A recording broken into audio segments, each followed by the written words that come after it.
ములుగు జిల్లా మల్లంపల్లి సమీపంలో ఉన్న బ్రిడ్జి కూలిపోయింది. దీంతో వరంగల్ ఏటూరు నాగారం మధ్య వాహనాల రాకపోకలు నిలిచిపోయాయి. ఇటీవల కురిసిన భారీ వర్షాలకు వరద పోటెత్తడంతో మల్లంపల్లి దగ్గర ఉన్న బ్రిడ్జి కూలిపోయింది. దీంతో భారీ వాహనాలను పరకాల రేగొండ మీదుగా దారి మళ్లించిన పోలీసులు చిన్న వాహనాలు బైక్లను పందికుంట, రామచంద్రాపూర్, శ్రీనగర్ నుంచి దారి మళ్లించారు.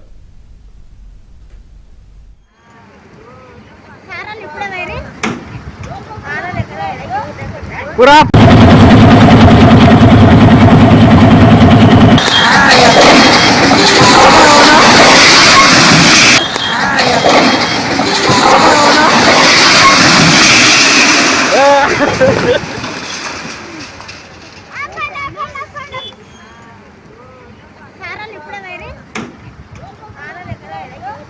पूरा पुल गया।